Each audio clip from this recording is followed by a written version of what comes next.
சொன்னோம். அந்த ஒரு வாரம் நீதித்துறைக்கும் போகல, மீடியா கிட்டையும் போகல. ஏன் மீடியாட்ட போக அவங்க மட்டும்தான் பேசுறது கேட்கணுமா? அதுல ஒருத்தர் மீச வச்சிருக்கலாம் பேசிட்டு இருப்பார். சட்டையை பிடிச்சி ஒன்று அடிக்கிறேன், வெளியே வந்து தொடர பார்ப்போம். மீடியானா ஒட்டுமொத்த 2 கோடி மக்களோட உணர்வு நாங்க இருக்கிறோம். தைரியத்தை தொடுங்க பார்ப்போம்.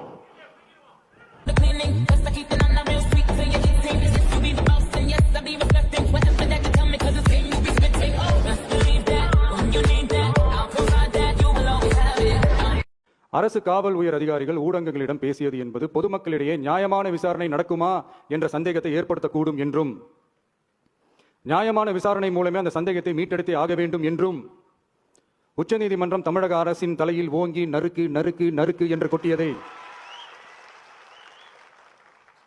முதல்வர் அவர்கள் மறந்துட்டாரா?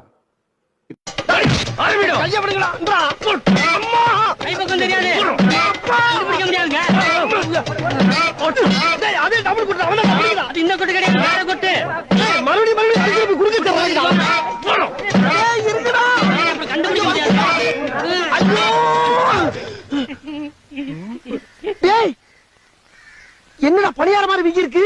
வீங்க தானே லைட்டா படைச்சிருக்கு.